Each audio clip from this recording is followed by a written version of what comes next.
Assalamualaikum warahmatullahi wabarakatuh.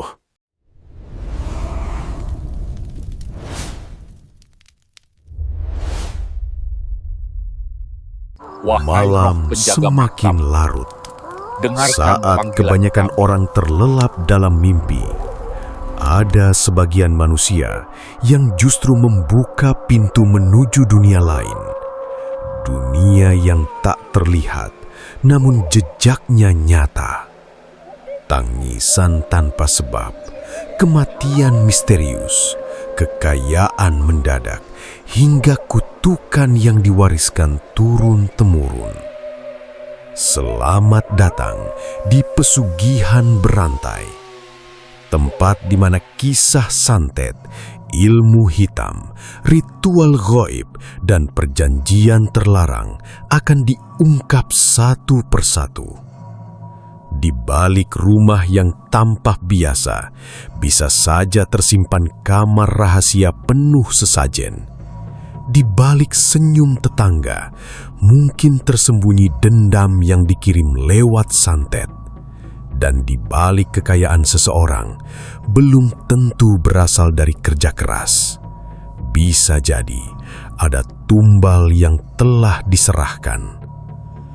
Channel ini akan membawa kalian menelusuri cerita-cerita horor paling mencekam dari berbagai penjuru Indonesia. Kisah tentang dukun pemanggil arwah, pesugihan yang meminta nyawa keluarga sendiri, hingga teror makhluk gaib yang terus menghantui korbannya tanpa ampun.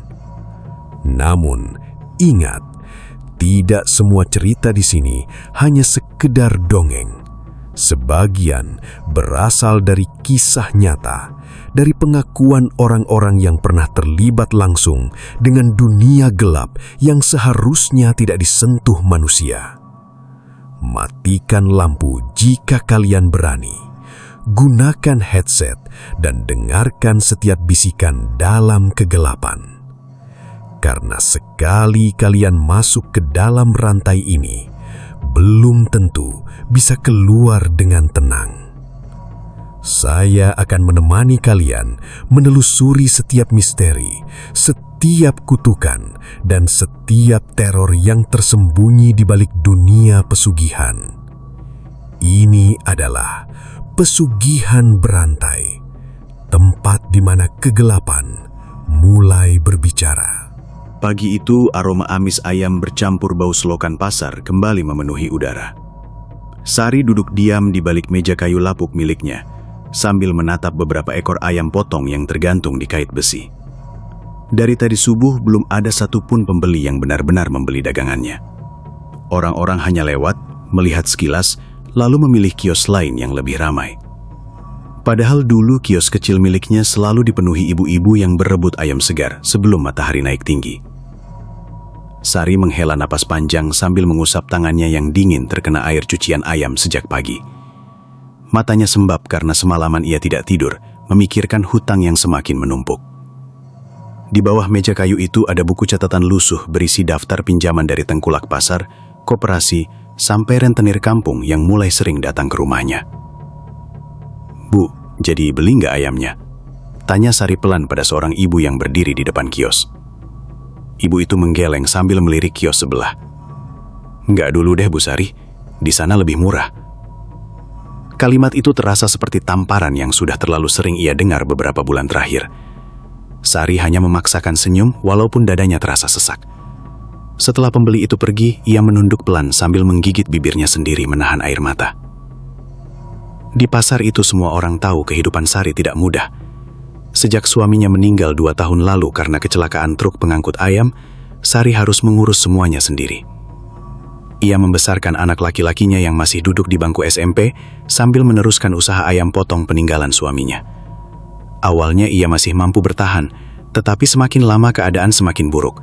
Harga pakan naik, biaya sewa kios naik, dan para pelanggan mulai beralih ke pedagang baru yang lebih besar.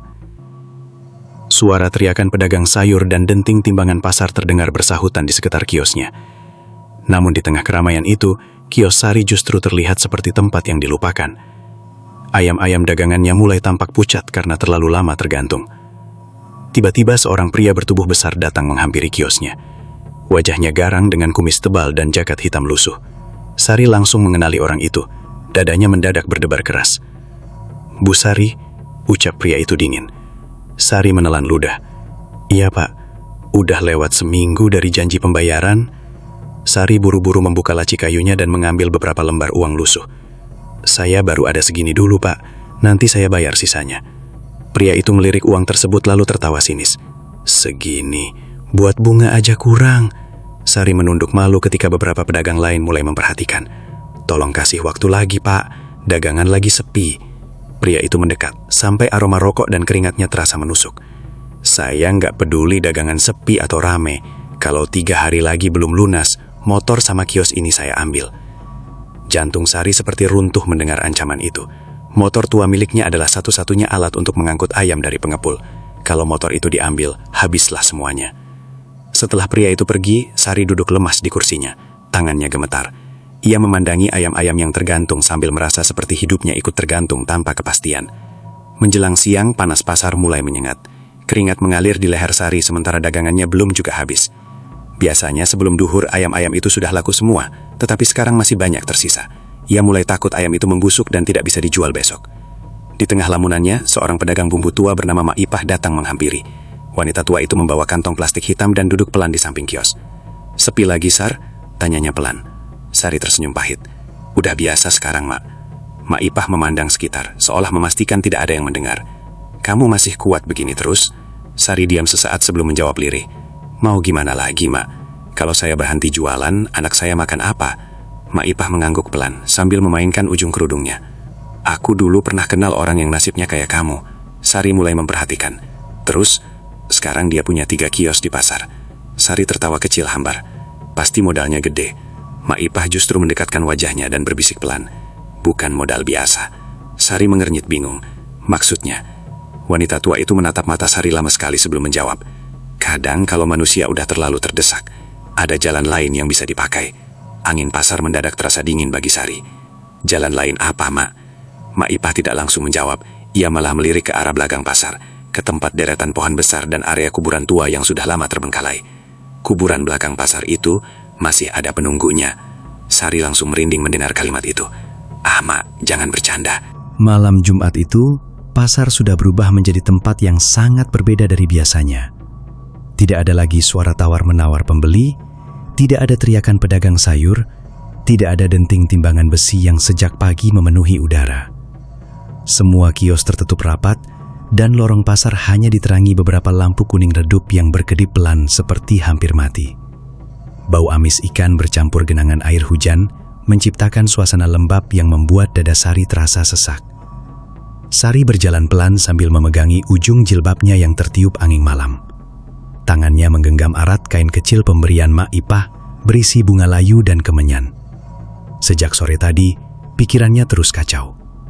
Ia sempat ingin membuang benda itu ke sungai, tetapi bayangan hutang, ancaman rentenir, dan wajah anaknya membuat langkahnya justru mengarah ke belakang pasar. Langit malam tampak gelap tanpa bulan. Hanya suara gesekan daun pohon besar dan bunyi air menetes dari atap kios yang menemani langkahnya. Semakin dekat ke area belakang pasar, udara terasa semakin dingin. Deretan makam tua mulai terlihat di balik pagar besi berkarat yang sebagian sudah roboh. Kuburan itu memang sudah lama dikenal angker oleh warga pasar. Tidak ada yang berani lewat sendirian setelah maghrib.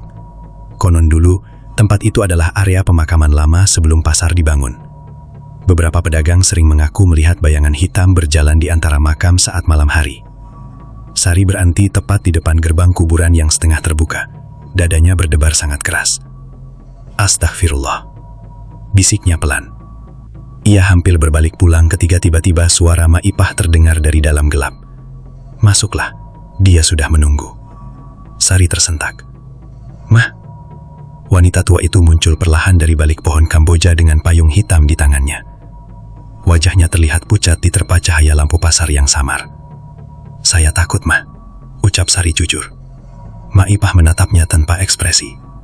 Takut miskin atau takut malam? Kalimat itu membuat Sari terdiam. Mak Ipah berjalan lebih dulu masuk melewati makam-makam tua yang dipenuhi rumput liar. Dengan langkah ragu, Sari mengikuti dari belakang. Sandalnya beberapa kali terjebak lumpur basah.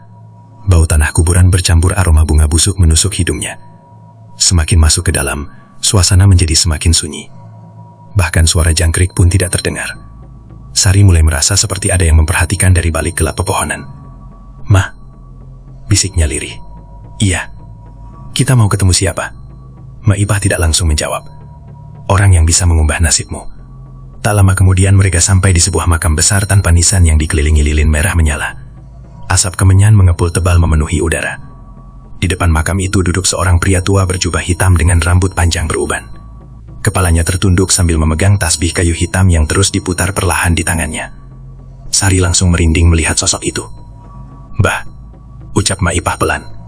Pria tua itu perlahan mengangkat wajahnya. Matanya cekung dan tajam, seperti menembus isi kepala Sari. "Ini orangnya." Suaranya berat dan serak. Maipah mengangguk. "Namanya Sari, penjual ayam potong." Mbah tua itu terus menatap Sari tanpa berkedip, sampai wanita itu merasa lututnya lemas sendiri. "Kamu datang karena terdesak hidup," ucap pria itu perlahan. Sari terdiam. "Kamu punya hutang banyak, daganganmu sepi, anakmu hampir putus sekolah." Mata Sari langsung membesar. "Mak bilang semua itu." Pria tua itu tertawa kecil pelan. "Aku tidak perlu diberitahu." Angin dingin tiba-tiba berembus kencang membuat nyala lilin bergerak liar. Pagi setelah malam ritual itu, Sari terbangun dengan tubuh terasa berat seperti habis demam tinggi. Kepalanya masih berdenyut dan bau kemenyan seolah belum hilang dari hidungnya. Cahaya matahari masuk dari sela-sela dinding rumah kontrakan yang lapuk, sementara suara motor pedagang pasar mulai terdengar dari luar gang. Beberapa detik Sari hanya duduk diam di atas tikar sambil mencoba mengingat apa yang sebenarnya terjadi semalam. Kuburan pasar, suara mantra, sosok hitam bermata merah, dan wajah Mbah Wiryo yang dingin terus berputar di kepalanya. Lalu matanya tiba-tiba tertuju pada kantong kain hitam di sudut ruangan. Jantungnya langsung berdegup keras. Dengan tangan gemetar ia mendekati kantong itu perlahan. Saat dibuka, napasnya tertahan. Di dalamnya benar-benar ada tumpukan uang pecahan 100 ribuan yang masih baru. Jumlahnya jauh lebih banyak daripada uang yang pernah ia pegang selama hidupnya.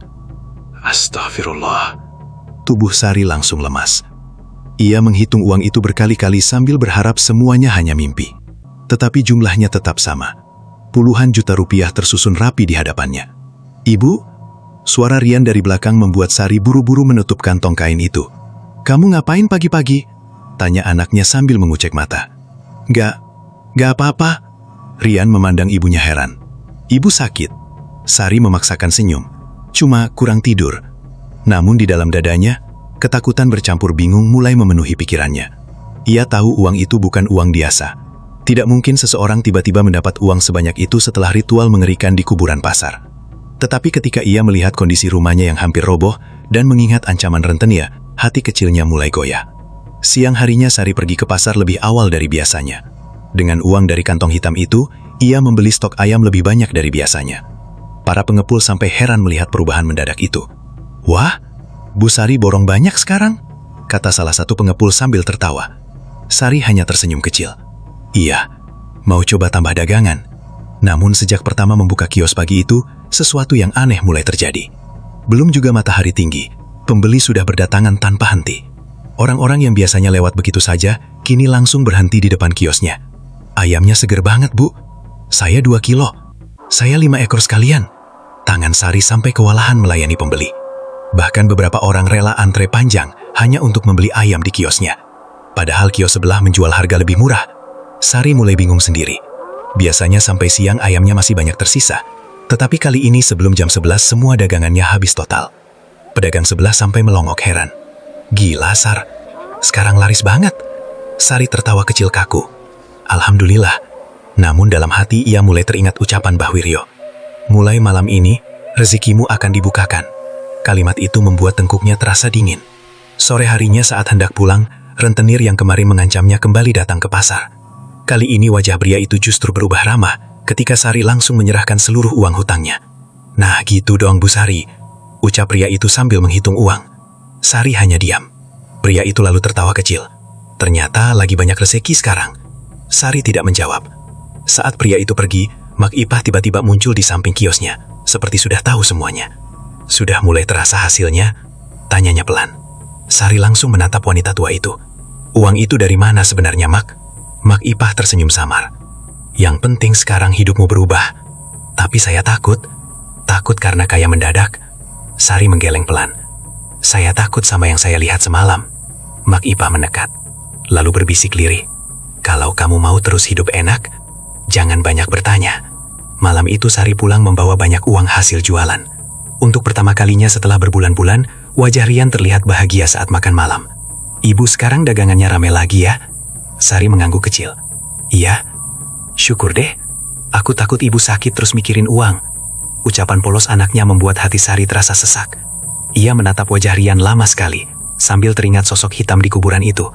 Dalam hati ia mulai bertanya, apakah semua ini sepadan dengan sesuatu yang sudah ia lakukan? Namun beberapa hari berikutnya keadaan justru semakin aneh. Dagangan Sari selalu habis total setiap hari. Bahkan orang-orang mulai sengaja datang dari luar pasar hanya untuk membeli ayam di kiosnya. Restoran kecil mulai memesan puluhan ekor setiap pagi. Uang terus mengalir deras sampai Sari mampu melunasi semua hutangnya hanya dalam waktu singkat. Ia membeli kulkas baru, mengganti atap rumah bocor, membelikan Rian sepatu sekolah baru. Semua berubah terlalu cepat. Tetapi bersamaan dengan itu, gangguan-gangguan aneh mulai muncul. Suatu malam saat sedang memotong ayam di dapur, listrik rumah tiba-tiba mati sendiri. Padahal rumah tetangga tetap terang. Sari menghela napas kesal sambil mencari lilin. Namun saat cahaya lilin menyala, tangannya langsung membeku. Di jendela dapur terlihat bayangan seseorang berdiri diam di luar rumah. Tinggi kurus, hitam pekat, tidak bergerak. Jantung Sari langsung berdegup keras. Siapa itu? Bisiknya pelan. Bayangan itu perlahan bergerak mendekat ke jendela. Sari mundur ketakutan sampai pisau di tangannya jatuh ke lantai. Tetapi ketika ia memberanikan diri melihat lagi, sosok itu sudah hilang. Yang tersisa hanya bau tanah basah yang sangat kuat. Sejak malam itu Sari mulai sering merasa tidak sendirian di rumah.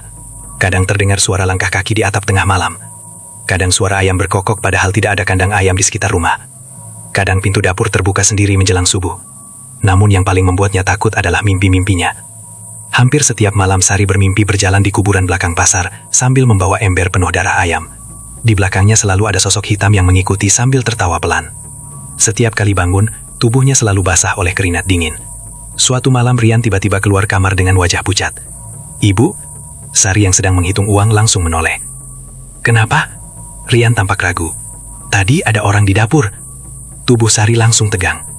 Sejak menemukan ayam hitam dengan leher terputus di depan rumahnya malam itu, hidup Sari tidak pernah benar-benar tenang lagi. Memang benar dagangannya semakin ramai setiap hari. Uang terus berdatangan tanpa henti. Bahkan beberapa pedagang pasar mulai memanggilnya juragan ayam karena kios kecilnya berubah menjadi salah satu lapak paling laris di pasar.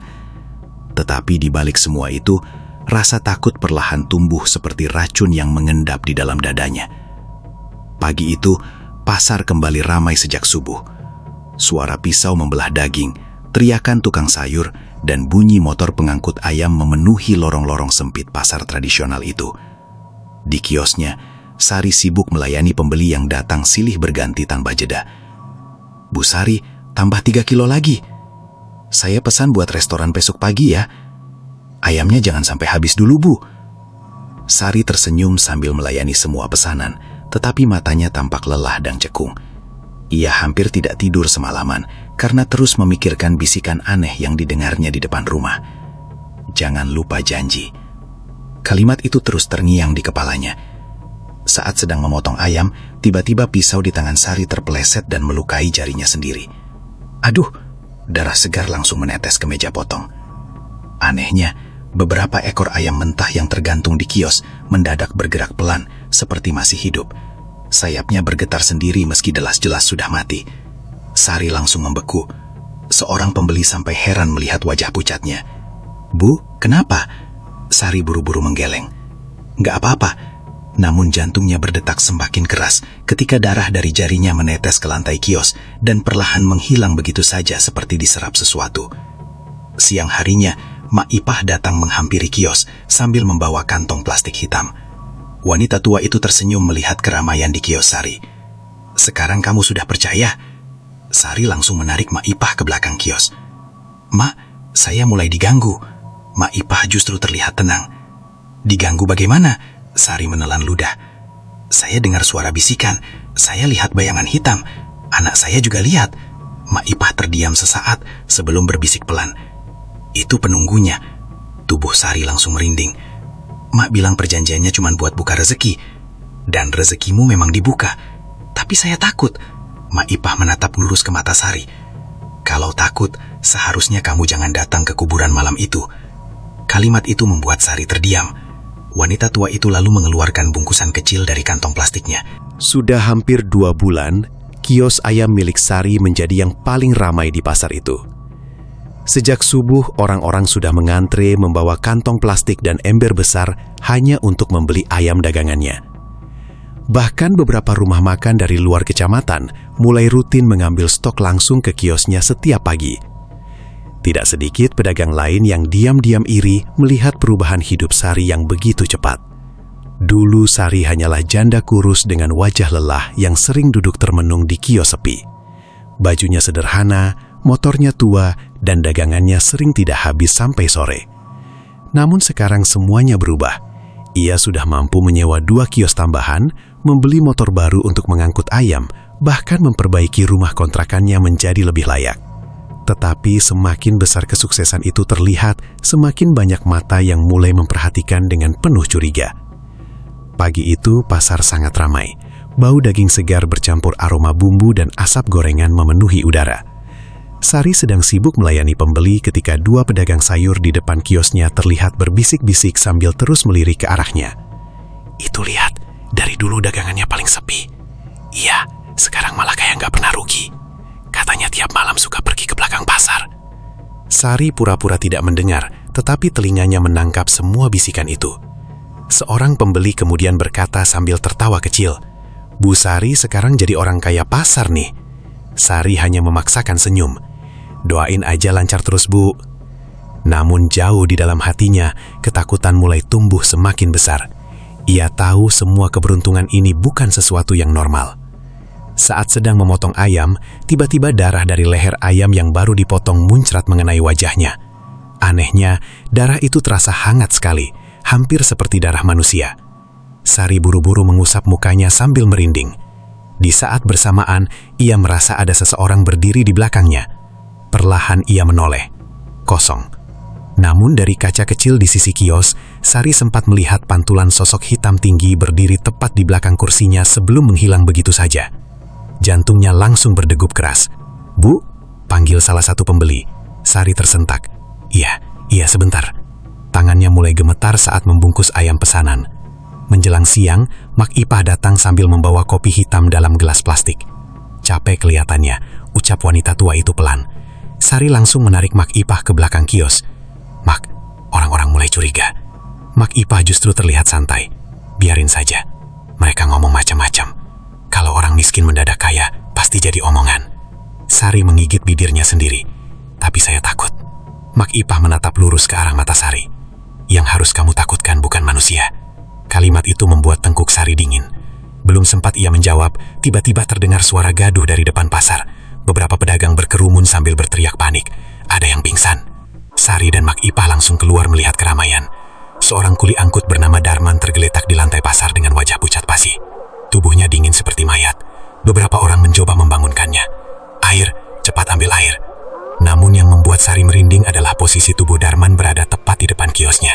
Dan di sela keramaian itu, Sari melihat sesuatu yang tidak dilihat orang lain. Di belakang tubuh Darman berdiri sosok hitam tinggi kurus dengan mata merah menyala samar.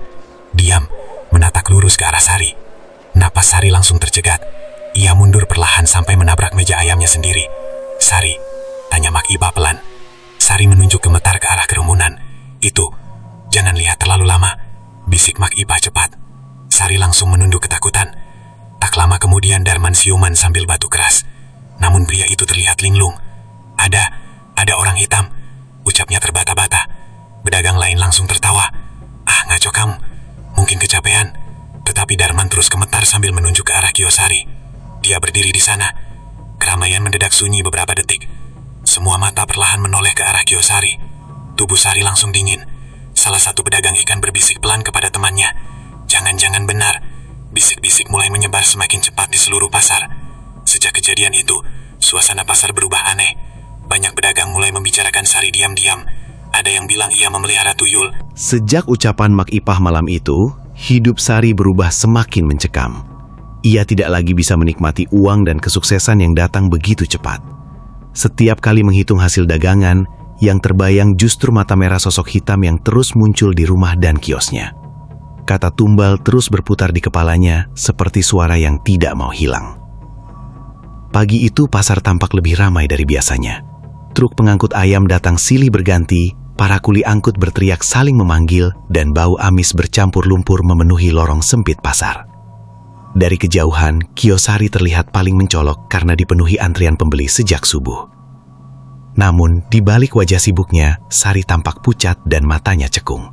Semalaman ia tidak tidur karena terus mendengar suara langkah kaki mondar-mandir di atap rumahnya. "Bu Sari, cepat sedikit!" teriak seorang pembeli. "Iya Bu, sebentar." Tangannya bergerak cepat membungkus ayam pesanan. Tetapi tiba-tiba pandangannya kabur sesaat. Di sela keramaian pasar, ia merasa melihat sosok hitam berdiri di ujung lorong. Diam. Mengawasi. Sari langsung menunduk dan membaca istighfar pelan. Saat itulah Darman, kuli angkut yang sempat pingsan beberapa hari lalu, datang menghampiri kiosnya. Wajah pria itu tampak lebih pucat dari biasanya. "Sari," ucapnya pelan. Sari menoleh. "Iya Bang." Darman mendekat sambil melihat sekitar seolah takut didengar orang lain. "Aku mau tanya jujur sama kamu." Jantung Sari langsung berdegup lebih keras. "Tanya apa?" Pria itu menelan ludah. "Kamu pernah lihat sesuatu di belakang pasar?" Tubuh Sari langsung dingin. "Maksud abang?" Darman tampak gelisah. "Sejak aku pingsan kemarin, tiap malam aku mimpi kuburan itu." Napas Sari mulai terasa berat. "Aku lihat orang tinggi hitam berdiri dekat makam tanpa nisan." Lanjut Darman lirih. "Dia selalu bilang satu nama." Sari memaksakan suara tetap tenang. "Nama siapa?" Pria itu menatap lurus ke mata Sari. "Nama kamu." Darah di wajah Sari langsung hilang. Darman melanjutkan dengan suara gemetar. "Sari, kamu sebenarnya main apa?" Belum sempat Sari menjawab, tiba-tiba terdengar suara benda jatuh keras dari belakang kios. Brak! Semua orang langsung menoleh. Seekor ayam hidup mendadak mengamuk di lantai kios. Sayapnya mengepak liar sambil mengeluarkan suara berisik tidak normal. Anehnya, mata ayam itu tampak merah pekat. Para pembeli mundur ketakutan. "Itu ayam kenapa? Aneh banget." Sari buru-buru mencoba menangkap ayam itu, tetapi hewan tersebut tiba-tiba melompat ke arah Darman sambil mencakar wajahnya. "Ah!" Darman terjatuh sambil memegangi pipinya yang berdarah. Keramaian pasar langsung kacau. Sari berhasil menangkap ayam itu, tetapi tubuhnya langsung merinding karena ayam tersebut mendadak diam sambil menatap lurus ke arah Darman. Lalu leher ayam itu perlahan terkulai sendiri, seperti dipatahkan oleh tangan tak terlihat. Krek! Suasana pasar langsung hening beberapa detik. "Ya Allah!" bisik seseorang. Sari melepaskan ayam mati itu dengan tangan gemetar. Darman bangkit sambil marah. "Ini nggak beres." Pria itu menunjuk wajah Sari dengan emosi. "Kamu pakai ilmu hitam ya?" Beberapa pedagang mulai mendekat. "Shh, jangan sembarangan ngomong." Tapi kejadian terus di kios dia. Sari panik melihat semua mata mulai memandangnya aneh. "Saya nggak tahu apa-apa." Namun Darman terlihat semakin ketakutan. "Aku pernah lihat kamu masuk kuburan belakang pasar malam-malam." Kalimat itu membuat kerumunan mulai ribut. "Serius? Pantesan dagangannya laris terus. Jangan-jangan benar pesugihan." Sari langsung menangis. "Bukan begitu." Tetapi sebelum suasana semakin panas, Darman tiba-tiba memegang kepalanya sendiri. Aduh, tubuhnya limbung. Matanya membelalang seperti melihat sesuatu di belakang Sari. "Dia datang," bisiknya pelan. Orang-orang mulai bingung. "Siapa?" Darman mundur beberapa langkah dengan napas memburu. "Dia datang." Tiba-tiba pria itu menjerit keras sambil menunjuk ke arah atas kios. "Ah!" Semua orang spontan melihat ke atas. Kosong. Namun Darman terus berteriak histeris. "Jangan ambil aku. Jangan." Tubuhnya gemetar hebat, lalu mendadak jatuh ke lantai pasar. Malam itu jeritan riang masih terus terngiang di kepala Sari, bahkan setelah matahari terbit. Ia tidak pernah lupa bagaimana sosok hitam itu berdiri di depan kamar anaknya dengan mata merah menyala dalam gelap, seolah sedang menunggu sesuatu. Sejak kejadian itu, ketakutan terbesar Sari bukan lagi soal dirinya sendiri, melainkan keselamatan anak sematawayangnya. Pagi hari di rumah kontrakan kecil itu terasa sangat sunyi. Biasanya Rian selalu bersiap sekolah sambil mengeluh soal tugas atau meminta uang jajan tambahan. Tetapi kali ini, anak itu hanya duduk diam di sudut ruang tamu dengan wajah pucat. Matanya tampak cekung seperti tidak tidur semalaman. Sari menghampiri pelan. "Rian?" Anaknya tidak langsung menjawab.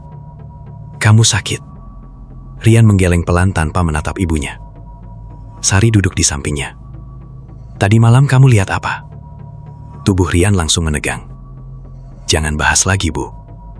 Suara anak itu bergetar. Sari menggenggam tangannya. "Ceritain sama ibu." Rian akhirnya menoleh perlahan. Matanya tampak ketakutan. Ada orang di depan pintu kamar. Jantung Sari terasa diremas. Dia tinggi banget. Hitam. Napas Sari mulai tidak tenang. Terus, dia bilang aku harus ikut. Tubuh Sari langsung dingin seketika. "Apa?" Rian mulai menangis pelan. Dia bilang, ibu punya janji. Air mata Sari ikut jatuh tanpa sadar. "Dengerin ibu. Jangan pernah buka pintu kalau malam." Rian memandang wajah ibunya lama sekali sebelum bertanya lirih. "Ibu sebenarnya punya masalah apa?" Pertanyaan itu membuat dada Sari sesak. Ia ingin jujur, tetapi mulutnya terasa keluh.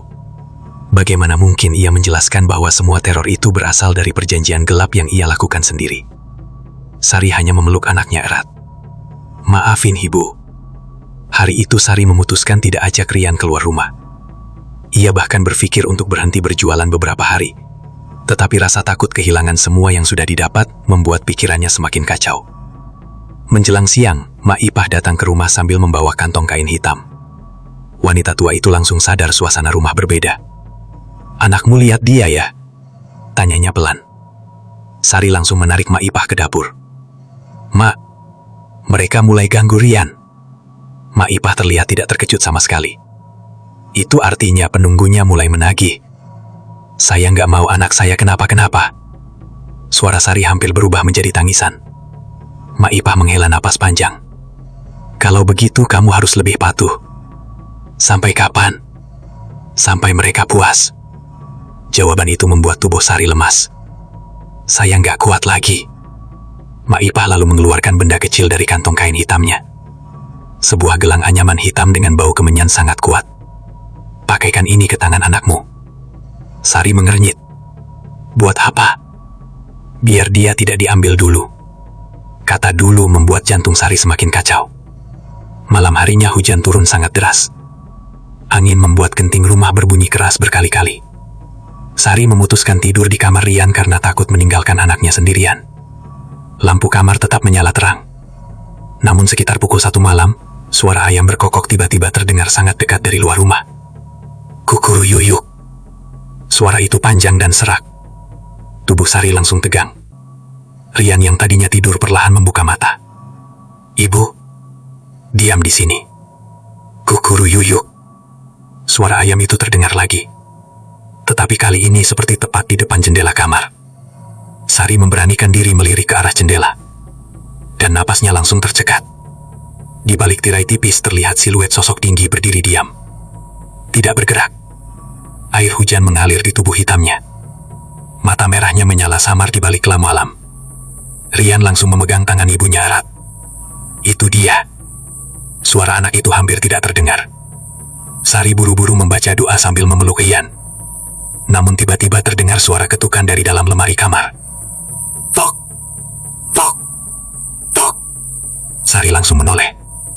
Suara itu datang dari dalam lemari tua di sudut kamar. "Tok! Tok!"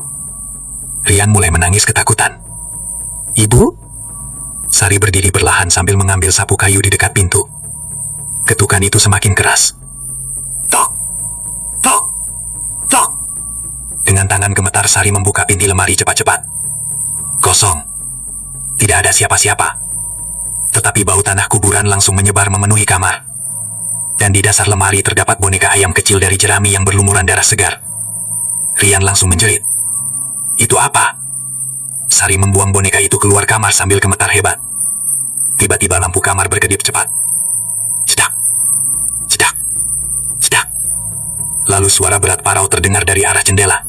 Jeritan Rian pada subuh itu membuat warga sekitar mulai keluar rumah. Beberapa tetangga berdiri di depan gang sambil saling berbisik ketakutan.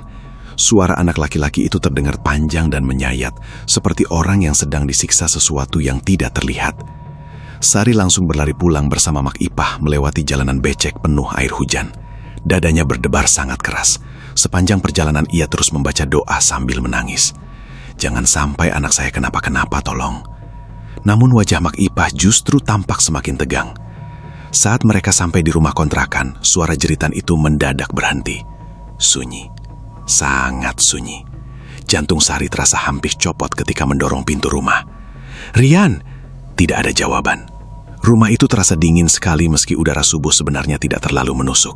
Bau tanah basah bercampur aroma amis darah memenuhi ruangan. Sari berlari menuju kamar anaknya, dan tubuhnya langsung lemas. Rian duduk di sudut kamar sambil menunduk.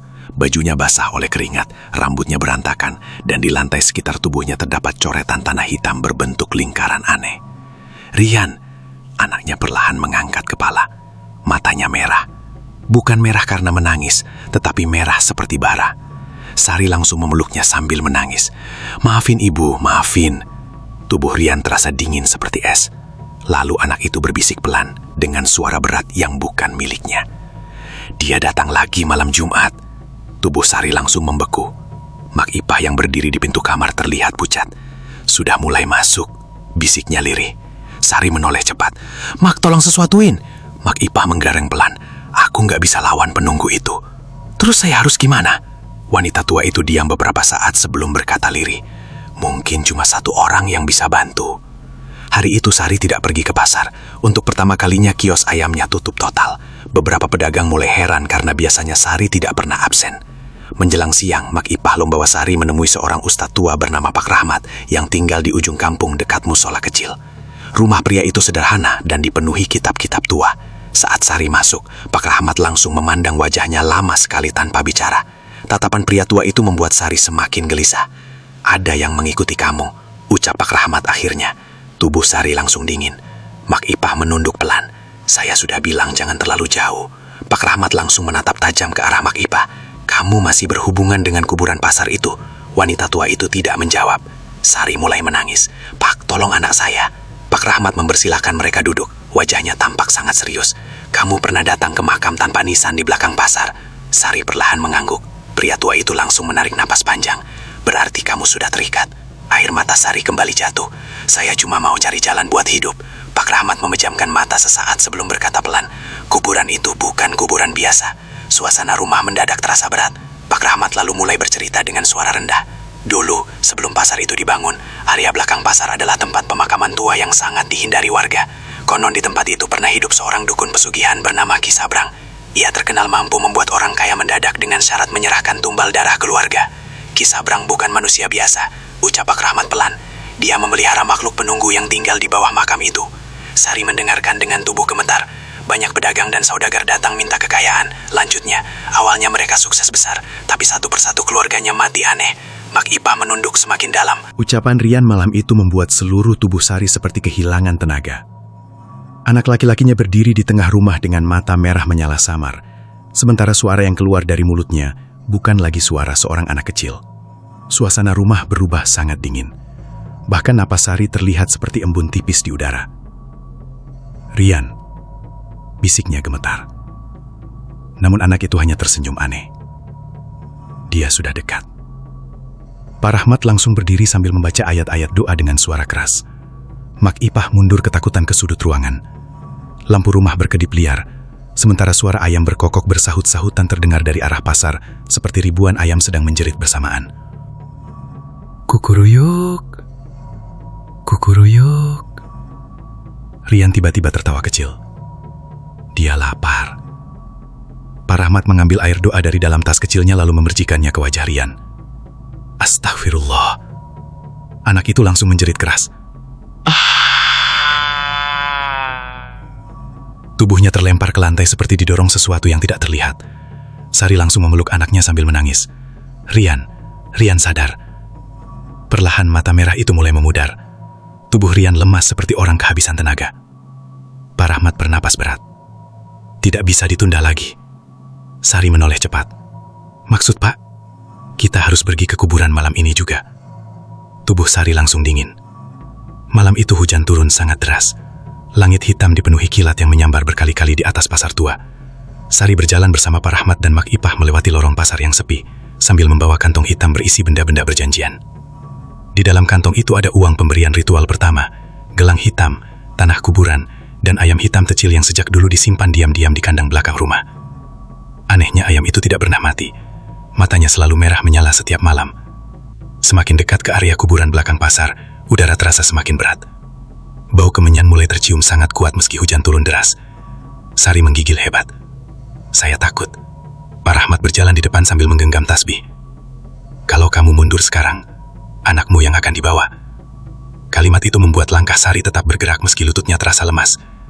Mereka akhirnya sampai di depan makam tanpa nisan. Dan napas Sari langsung tercekat. Lilin merah sudah menyala mengelilingi makam itu. Padahal tidak ada siapa-siapa. Asap kemenyan mengepul tebal di tengah hujan, seolah tempat itu memang sudah menunggu kedatangan mereka. Mak Ipah mulai gemetar. Dia tahu kita datang. Tiba-tiba suara tawa pelan terdengar dari balik pohon kamboja. Sari langsung menoleh cepat. Sosok Mbah Wiryo berlahan muncul dari gelap sambil membawa tongkat kayu hitam. Jubahnya basah terkena hujan, tetapi wajahnya tampak tersenyum dingin. Akhirnya kamu kembali juga, ucapnya pelan. Tubuh Sari langsung mundur. Jangan ganggu anak saya. Mbah Wiryo tertawa kecil. Kamu sendiri yang datang meminta kekayaan. Pak Rahmat maju satu langkah. Perjanjian ini harus dihentikan. Tatapan Mbah Wiryo langsung berubah tajam. Kamu ikut campur urusan yang bukan milikmu. Pak Rahmat membuka kitab kecilnya lalu mulai membaca doa keras-keras. Angin tiba-tiba berembus sangat kencang. Lilin merah berkirak liar. Dan dari balik makam mulai terdengar suara langkah kaki banyak sekali. Gerak, gerak, gerak. Sari langsung panik melihat bayangan hitam bermunculan di antara pepohonan kubukan. Puluhan. Mereka tinggi kurus dengan mata merah menyala. Dia mengelilingi makam. Sari hampir jatuh ketakutan. Ya Allah, Mbah Wiryo tersenyum puas. Mereka sudah lama menunggu tumbal berikutnya. Pak Rahmat terus membaca doa semakin keras. Ayo cepat bakar benda-bendanya. Dengan tangan gemetar Sari mengumpulkan uang dan gelang hitam dari kantong kain lalu melemparkannya ke atas makam. Pak Rahmat menyiram bensin ke atasnya. Namun saat korek api dinyalakan, tiba-tiba angin besar memadamkannya. Brak. Salah satu pohon besar di dekat makam mendadak patah sendiri. Mak Ipah menjerit ketakutan. Mereka marah. Mbak Wiryo tertawa panjang. Tidak ada yang bisa memutus perjanjian darah. Sari mulai menangis histeris. Saya nggak mau lagi kaya. Ambil semuanya. Tiba-tiba salah satu sosok hitam bergerak sangat cepat ke arah Sari. Tubuh wanita itu langsung terjatuh ke lumpur. Makhluk itu berdiri tepat di atasnya. Wajahnya hitam gosong, mulutnya penuh darah. Tanah kuburan terus bergetar keras malam itu. Retakan di sekitar makam tanpa nisan semakin melebar, sementara api hitam membumbung tinggi ke langit, seperti membakar udara di sekelilingnya. Hujan deras tidak mampu memadamkan kobaran api aneh itu. Bau tanah basah bercampur darah dan kemenyan memenuhi seluruh area belakang pasar. Sari memeluk Rian erat-erat sambil menangis histeris. Tubuh anaknya terasa sangat dingin, tetapi matanya masih memerah samar, seperti ada sesuatu yang belum benar-benar pergi dari dalam dirinya. "Jangan ambil anak saya!" Suara Sari pecah dipenuhi tangis. Ki Sabrang berdiri di depan makam dengan tubuh tinggi kurus diselimuti asap hitam. Wajahnya rusak mengerikan seperti mayat busuk yang dipaksa hidup kembali. Mulutnya tersenyum terlalu lebar, sementara suara tawanya menggema memenuhi kuburan. "Kalian sudah terikat darah." Pak Rahmat terus membaca doa keras-keras meski suaranya mulai bergetar kelelahan. Mak Ipah terduduk di lumpur sambil menangis ketakutan melihat sosok-sosok hitam semakin banyak bermunculan di antara makam. Mereka mengelilingi Sari dan Rian perlahan. Diam, menunggu. Sari merasa nafasnya hampir habis. Semua ini terjadi karena dirinya, karena keserakahan dan keputusasaan yang membawanya datang ke tempat itu malam pertama dulu. Ia menatap wajah Rian yang pucat. "Maafkan ibu." Air matanya jatuh semakin deras. Tiba-tiba Ki Sabrang mengangkat tangan panjangnya ke arah Rian. "Anak itu milik perjanjian. Rian langsung menjerit sambil memegang kepalanya. Tubuhnya bergetar keras seperti sedang ditarik sesuatu yang tidak terlihat. Sari panik luar biasa. "Rian," Pak Rahmat berteriak keras. "Kalau ingin menghentikan semuanya, salah satu ikatan harus dikorbankan." Sari menoleh cepat. "Maksudnya apa?" Pak Rahmat tampak berat mengatakannya. "Penunggu itu terikat pada orang yang pertama membuat perjanjian." Tubuh Sari langsung membeku. Ia mulai mengerti. Mak Ipah menangis sambil menggeleng. "Jangan," namun Pak Rahmat melanjutkan. "Kalau kamu tetap hidup, mereka akan terus mengejar anakmu." Kalimat itu seperti menghantam jantung Sari hingga hancur. Rian terus menjerit kesakitan dalam pelukannya. "Ibu, sakit." Sari memejamkan mata kuat-kuat. Semua bayangan hidupnya muncul dalam sekejap. Kios ayam kecilnya, hutang-hutang yang menumpuk, ritual malam di kuburan, uang yang datang begitu mudah, dan semua kematian yang mulai mengikuti setelahnya. Sari sadar satu hal, semua ini memang harus berakhir. Ia perlahan memegang wajah Rian sambil menangis. "Dengerin ibu." Rian menatapnya dengan mata berair. "Ibu sayang sama kamu. Ibu jangan pergi." Kalimat itu membuat dada Sari terasa remuk. Ki Sabrang mulai melangkah mendekat sambil tertawa pelan. "Pilihannya tinggal satu." Sari berdiri perlahan di tengah hujan deras. Tubuhnya gemetar tetapi matanya mulai berubah pasrah. Pak Rahmat langsung sadar apa yang dipikirkan wanita itu. "Sari jangan." Namun Sari hanya tersenyum pahit. "Ini salah saya dari awal." Ia menoleh ke arah Mak Ipah. "Tolong jaga Rian kalau saya nggak ada." Mak Ipah langsung menangis keras. "Sari jangan nekat." Tetapi Sari sudah melangkah mendekati makam tanpa nisan. Sosok-sosok hitam di sekelilingnya mulai mundur perlahan seolah memberi jalan. Ki Sabrang tersenyum puas. "Nah, akhirnya kamu mengerti." Air mata bercampur hujan membasahi wajah Sari.